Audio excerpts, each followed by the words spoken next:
Welcome to Cryptid Crossroads 505. I'm Larry. And I'm Vince, Welcome to the show. where we talk all things cryptid, Squatch, aliens, hauntings. and anything paranormal you would like to share with us. You can reach us at cryptidcrossroads505@gmail.com. So settle in, open your mind, and enjoy the show.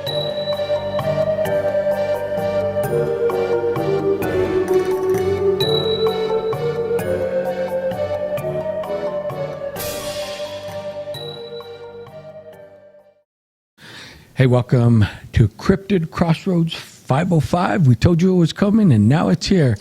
We are live doing the Cryptid Crossroads, so welcome to the show. And let's start off by saying, if you want to get in touch with us, the new email is now cryptidcrossroads505@gmail.com, and we do want to hear from you.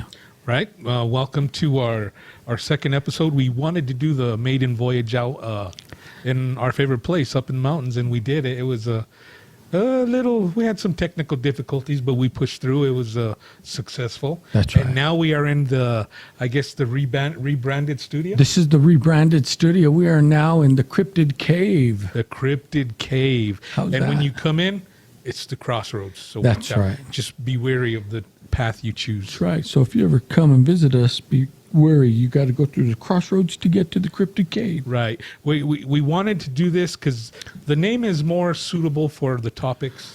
That's right. But one thing that hasn't changed is we still want to salute you. That's right. You are our number one priority. We want to bring you the best content we can. And so in doing that, we will always salute you. You my number one. That's right. To you. A little bit of deadly poison. Woo. Wait, I think that was supposed to go in the chainsaw. I think so. I think, was that gas? Yep. Oh, I'm starting to lose my sight. Anyway, we like we said, we welcome you and we want to get this started. Tonight we want to talk about habitation and the Sasquatch, our favorite topic. I asked my brother, what topic should we talk about tonight? And tell him what you decided. But before I do that, I'd like to welcome a few new members to the Facebook page. Oh, by all means. Yeah, we had a few come, and one of them reached out to me, asked me about my encounter, so I forwarded him an older link, and Right. and some other guys I know, they joined up, and we're getting people slowly on the Facebook page. We are. We'd like to see you all there, so you could join the discussions and you could share. You know, there's a lot of you who do the same thing we do. That's right. You go out there and you collect evidence. That's a good place to share them, and we could discuss it. Also, I forgot what I was going to say. See, it was that shot. It truly was gasoline. Yeah, no, we got a lot of people coming on board.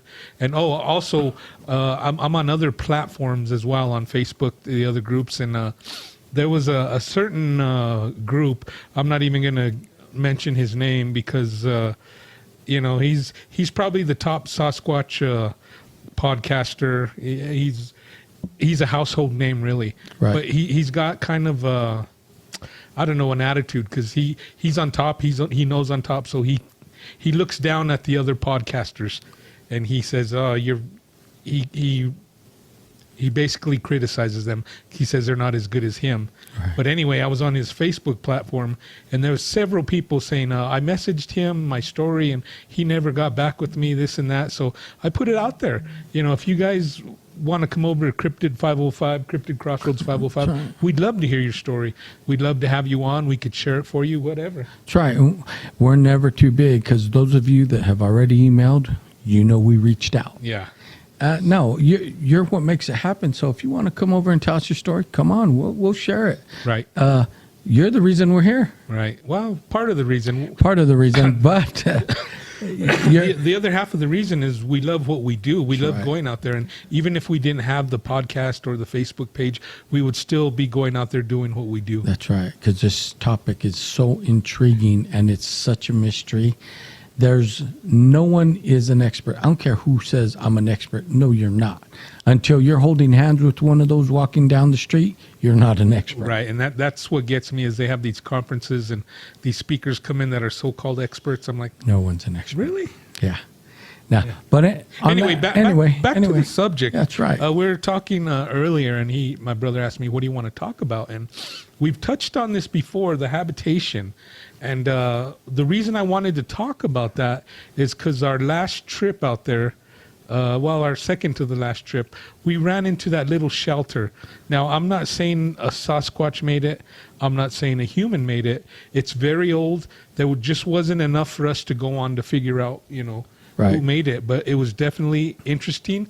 It was intriguing because it was, we hiked up the hill a little ways. And, I mean, we've been camping there in that area for years already. And that's the first time I've seen it, but it's obviously been there for a while. Right. No, I don't think we went up that far to where we would have found it, but this time we did. Right. Well, on this journey, we kind of went above and beyond where we usually just trek. So, Right. yeah. We put on our big boy pants and Yeah, I was a little more curious, and the reason I was curious is because, like my brother said, that the night before we heard some critters up there.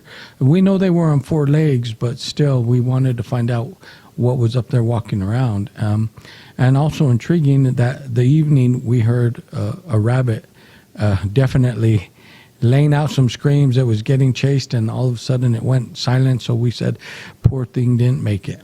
right, but while it was screaming, it was.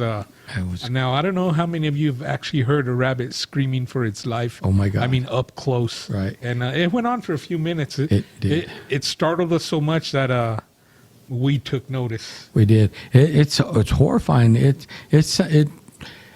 sounds like a woman just getting the crap beat out of her, screaming for her life, and it's a little frightening if you ask me. We're just sitting there and it starts screaming like that, and you're like, what is that? Yeah. But Yep. but we just wanted to trek up and find out what was what, and we did, and we found that structure. That structure, we found a couple of tree bends. The only way I could explain it is the tree bends were put there intentionally. Right. I mean, because trees don't naturally bend like that. Right. It was the tree was bent and lodged under another tree to hold it. It was kind of like weaved under Right, another there you go, tree. weave. That's a good. And I know, everyone knows, scientists know that trees don't grow like that. They don't grow bending and weave under another tree. Right. So it was interesting. What it meant, I don't know, but it caught our attention. Right. And another reason I wanted to go up there, we went up the mountain there further than we've ever been, because right up there is when I had my encounter. That's where what I thought was the male was standing there shaking the trees and yelling at us. So I just wanted to see. And as I said in my encounter, I could hear it walking through the brush, and it'd stop and shake a tree, break off a limb, smack the tree. Right. But to see the terrain that he walked on, that was pretty steep, wasn't it? Yeah, we did. As I was walking up it, I was thinking to myself, you see videos of these creatures and they go up this type of terrain and they do it with ease, and they're out of sight within seconds. And you see the human, like we are, trying to follow it. There's no wonder why the man took 2 minutes to get to where he first saw it. It's rugged terrain and it's steep. So that tells me that these creatures, when they are on the move, that there's some power behind it. There's some power, some agility, and some strength that just we don't have.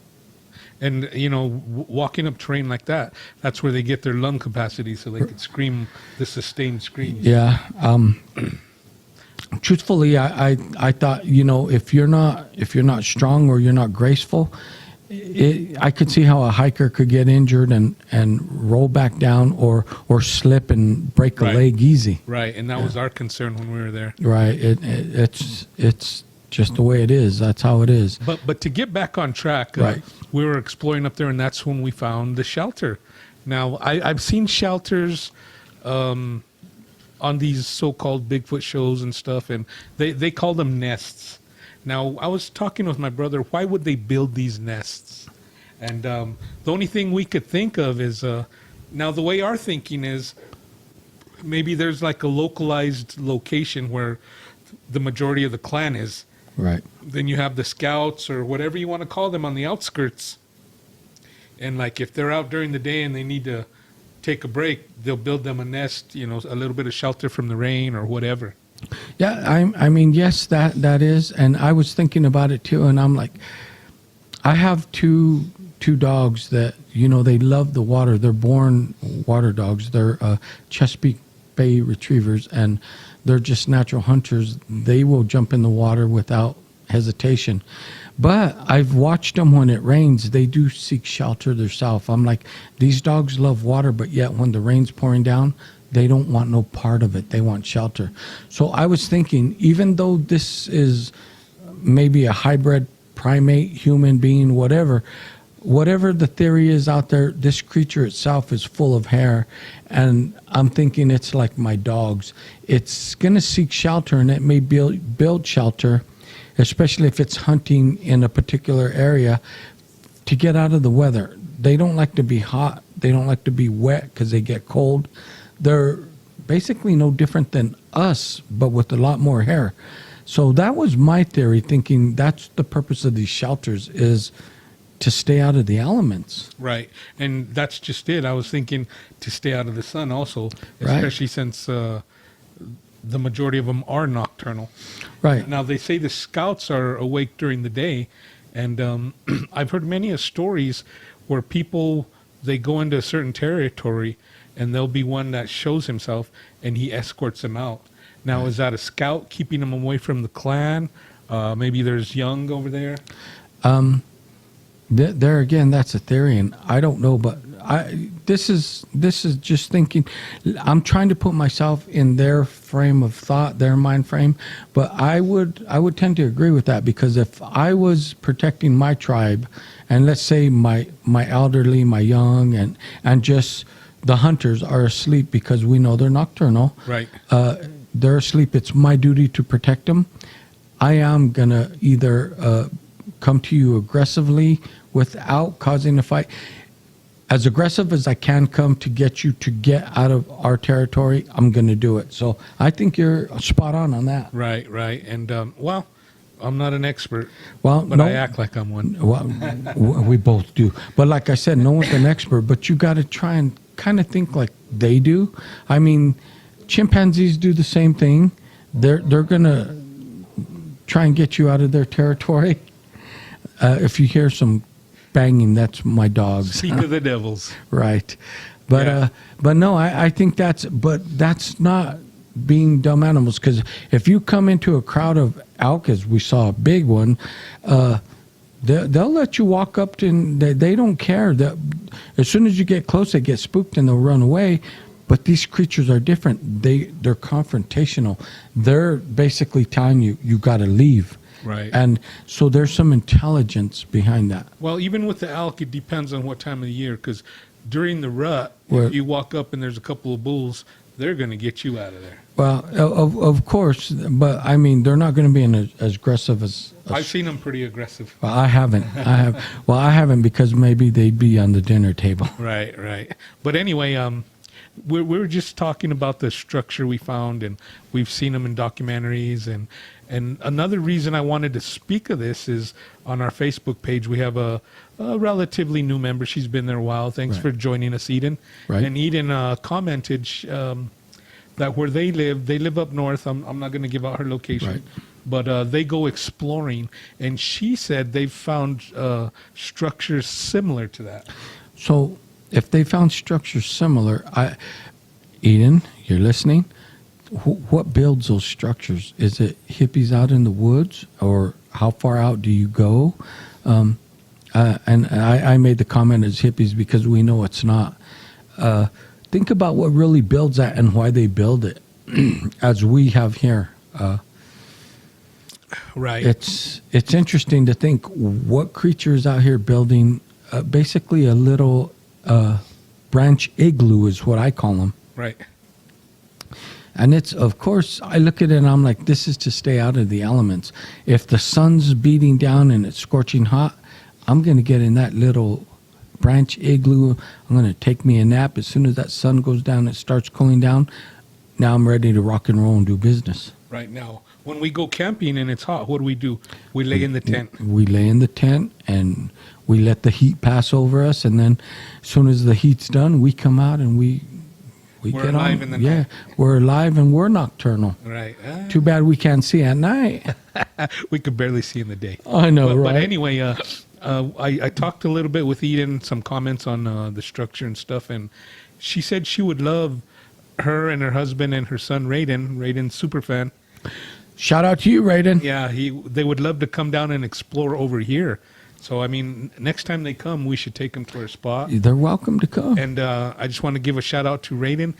He got a new hoodie about Bigfoot saw me, and no one believed him either. So I loved it. Yeah. It's great. I think we might have to get our own. That's right. We may have to have Raiden call in and give us his thoughts on what he sees Sasquatch as, you know? Right. Well, hopefully when they come down, maybe they could explore with us, and maybe we could have him on the podcast. Right. Well, and there's another story that I was supposed to get a phone call today, but it never happened, but I will reach out tonight. There's another youngster who's a little younger than Raiden, and he was out hiking, and he supposedly saw a Sasquatch, and Right. I want his story. Right. I've heard this story. It's intriguing. He was with his mother, and it just, That's right. I'd love to hear his firsthand account. I would too. And you know, they say children tell the truth, Right. so we can't call him a liar.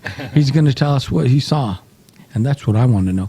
Anyway, back to the structures. I think that's the biggest part, is why they build them and develop them, is it's shelter to get out of the elements. But you think deeper into it, and you're like, there's got to be. If you've seen how this was built, it was built to last. It was intertwined. I'm not going Right. to say it was a basket, because a basket has intricate weaves, but it was weaved to where it's not going to fall. Even if the winds picked up to about 60, 70 miles an hour, that obviously they have, and that Right. structure has not I fallen. was going to say, based on the way it looked, it's been there for a while. Right. And we both know the weather can get pretty brutal up there. Right. So it was put together well, but I don't see a human doing that. Right. And like my brother has said, we've seen many documentaries where people come and see structures. Let me give you a good example. One of the best video footages, so they say, is when all these teenagers are on, I guess, a camping trip for the church or whatnot. It's the Marble Mountain video. Right. And they find the structure and they climb into it. And I guess the Squatch sees them from way up high, and he starts marching down, and he's swinging his arms like he's pissed off because they're in his home. Right. So that's what I'm saying. It's their home, and it's your home is so you could get out of the elements for all of us. Yeah, that's a good video. I believe it's on YouTube if you want to research that. It is. It's an older one, but it's real good because it shows the structure. They're climbing all around it, and one of the kids says, "Look, here he comes." Right. And then they show the camera. Now the camera, you got to take into account that the distance the camera zooms in, it's quite a way. And I'm like, the creature still looks tall from Right. If you could see something from a distance, that tall. and you could see it that tall on the mountain ridge. Imagine how tall it is close to you. Right. So I'm going to say that's genuine footage. You will have our naysayers out there that always want to call bullshit, but we tell them, you know what? Yeah. Either you do or you don't. Actually, Change the channel. we know the queen of the naysayers. That's we won't say who she is, but you are the queen of the naysayers. Yeah, but back to the structures. Now we talked about the nests. Right. Now they're just. Now we have not encountered one per se. These structures, they're like a dome, not really a shelter, and those it's still up for debate what exactly those mean. It's all we can do is theorize. Right. Now, where we go camping, the logs have deteriorated. We've been going over the years, or, the snow load moves them, whatever. But there was a big X. Right. You remember the big X Right. up the hill? And those were two trees, big trees, within the other trees that were intertwined to make an X. That's right. Does it mean stay out? I don't know. But there was no stumps. The trees didn't just fall over perfectly like that. No. They were placed there. I mean- in the area that it is, you can't get no kind of machinery up there. No. Oh, hell no, you can get no machinery up there. All that was done with sheer muscle and power. I I've been thinking a lot about the structure and what does it mean? What does it mean? And it's been there for a while. So I'm wondering, when you had your encounter, what, like 5 years ago? Yeah, it's been So I'm thinking, were they habitating in that area, and that's why you had that? Because that structure is perfect right. example of habitation. And they may be nomadic, like people say. We always said, oh, there's no reason for them to leave the Jemez because there's plenty of food and water. But that don't mean they stay in one area. They may move Right. around those mountains. And we have had many freakish encounters up there that we can't explain, and we think, oh, they're in the area because of what we heard. But that doesn't mean that they stay there. They could still scout the area. Maybe it's part of their hunting ground, but they're no longer bedding down there. Right. I would say it's part of their hunting ground because the lake's there. And we've talked about them going to the lake, easy meal, where they gut the fish. Easy meal. But I'm thinking that they moved on, and we're going to try and find them. We know they're out there. Right. And one of the things we did on our last trip is we've been driving around scouting other areas. Right. Now, the theory, or I guess it's kind of conspiracy theory, that they have part of the Valles Caldera blocked off especially for them. Mm-hmm. The only problem is getting access to that land. We'll never get access to No, that. they have a couple of campgrounds, but it's basic campgrounds where you could take an RV or whatever. A couple of hiking trails on the opposite side of the road, Right. but everything on that side of the road seems to be always closed.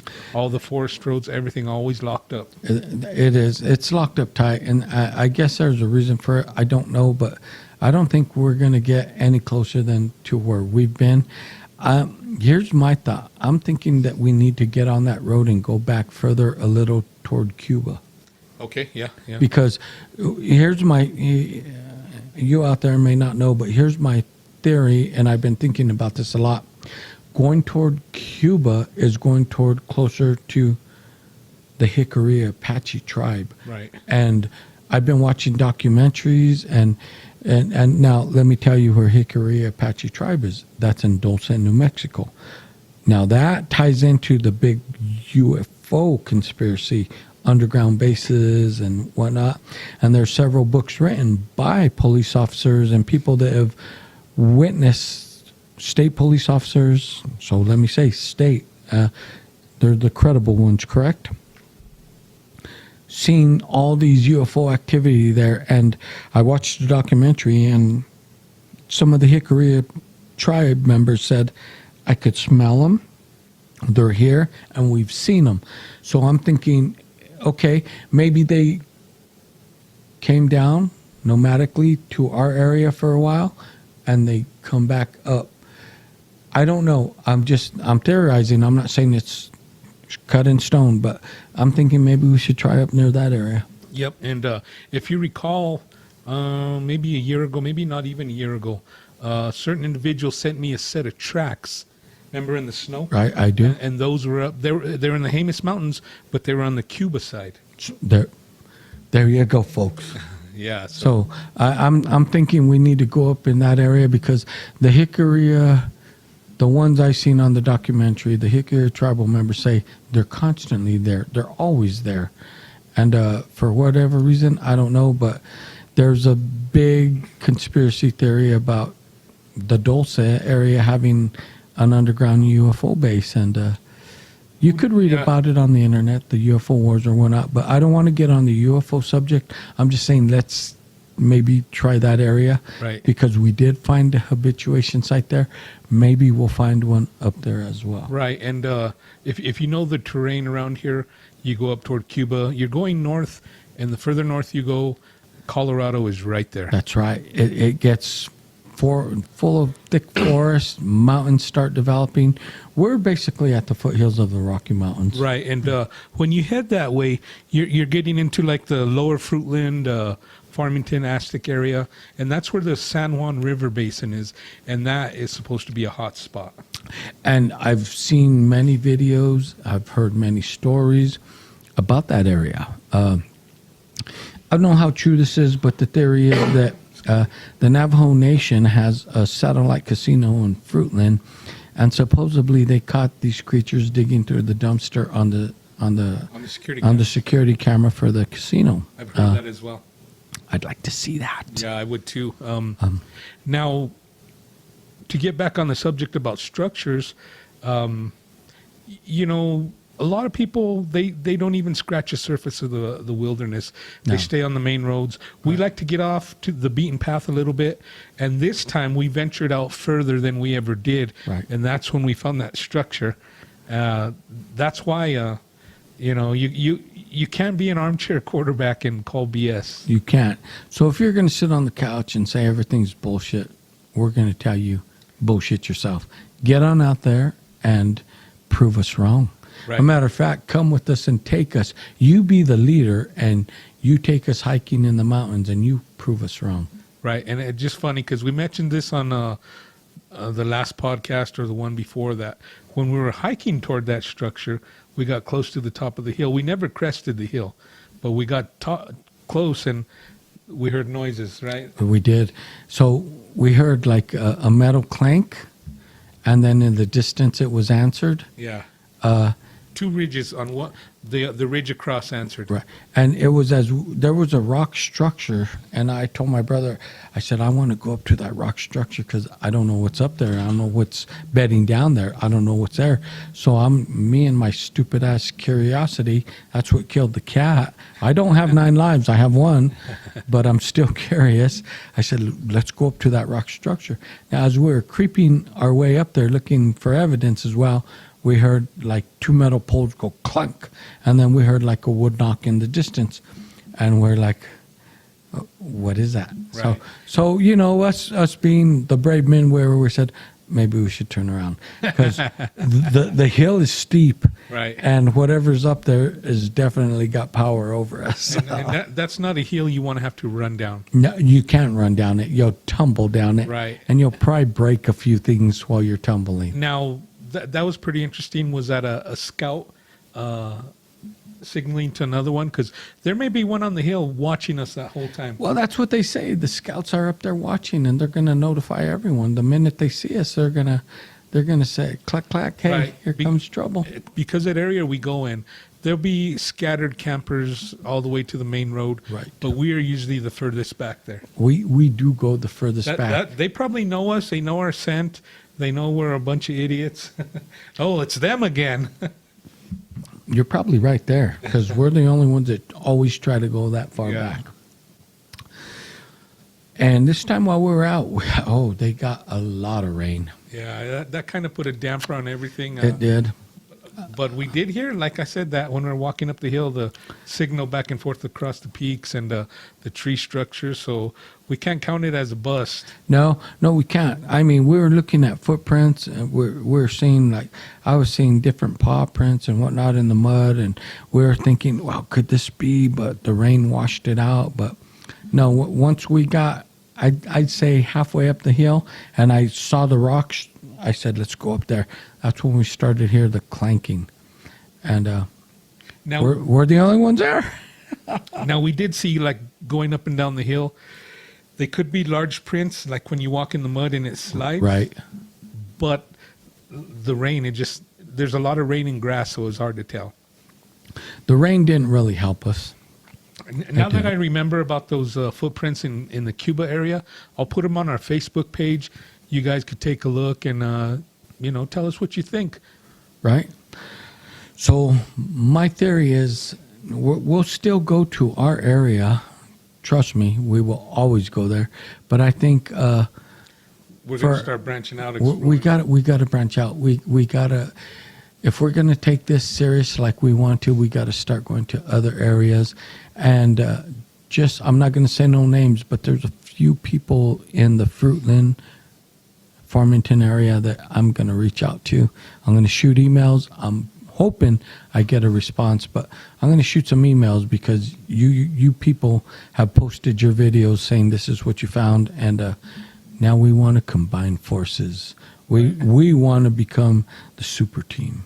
Right. And before we sign off, I want to tell everyone on the Facebook page we have a gentleman that posted a story of a couple seen one on I-40 around the Petrified Forest area in Arizona. Right. And to see one on I-40, that's crazy. Yeah, but the closer you get to Flagstaff, you'll understand. Yeah. For those of you that haven't been to Flagstaff, it's all mountain and forest, ski resort. Right. So, yeah, that makes sense. Anyway, we're glad you joined us tonight. We once again welcome you to Cryptid Crossroads 505. And keep following us. Hit that subscribe button. And we'll see you next time. Right, and we'd love to hear from you.